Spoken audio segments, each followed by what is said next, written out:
Have you ever eaten something and maybe felt sick afterwards, such as headaches or stomach pains? Didn't realize that it happens every time you eat that type of food? In my speech, I will be telling you all about various food allergies. I will be informing you of the multiple kinds of allergies there are and the side effects, as well as solutions to the allergies and ways to prevent an allergic reaction to fall to dangerous levels. It is important to know all this information in case you encounter an allergy randomly in life, such as myself, or perhaps have a child and see the symptoms in your child. There are many types of allergies, but I'm only going to focus on a couple of them.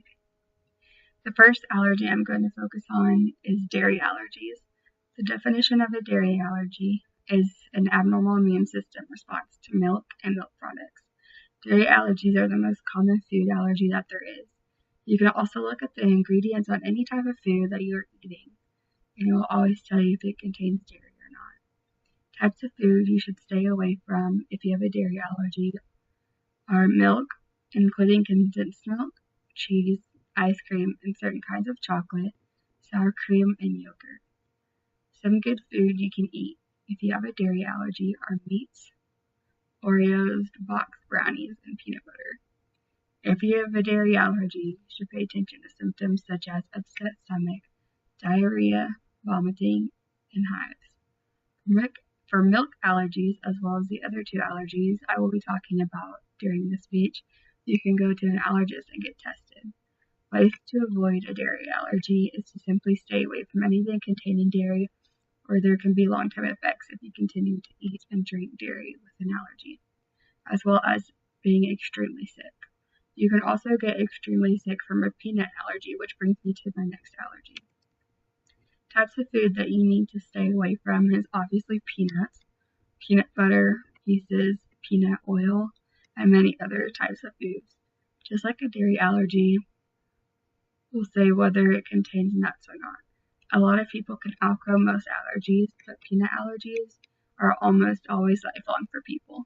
Peanut allergies are also a big allergy that people can often die from if they do not know they have an allergy at first, as well as if they encounter a cross-contamination experience and do not have their EpiPen with them. Cross-contamination is exactly what it sounds like. Maybe you're making a peanut butter sandwich and your friend is over and asks you to make just a jelly sandwich. If you use the same knife you used on your peanut butter sandwich, as well as not washing your hands, you're cross-contaminating, causing your friend to have an allergic reaction. On the Food Allergy Research and Education website, it states peanut allergies start out usually when you are a child. Between 1997 and 2008, the number of children with peanut allergies tripled. The symptoms related to a peanut allergy is itchy skin, nausea, runny nose, throat and mouth tingling, and your throat closing up, which could result in death. The most important thing when trying to not have an allergic reaction is to avoid it and make sure no one around you has peanuts. And if so, that they wash their hands and or dishes before doing something that can come in contact with your skin and mouth. Lastly, I will share with you about wheat allergies, more commonly known as a gluten intolerance or allergy, and if you have it really bad, then you have what is called celiac disease. If you have celiac disease and come in contact with gluten, you can die. Gluten is wheat, flour, rye, and less commonly known as barley. More and more people find out that they have gluten allergies and have never known it their whole life, like me. I just found out a couple years ago the reason I get migraines and vomit is because I have a gluten allergy. More people are getting tested every day, so it's starting to become more common in today's society. Just 2 years ago, I could walk into a restaurant and the servers wouldn't know what gluten is, and they wouldn't have a gluten-free menu. Now, everyone has gluten-free menus, and the staff is always knowledgeable, and some have even gone as far as to buy gluten-free bread and noodles.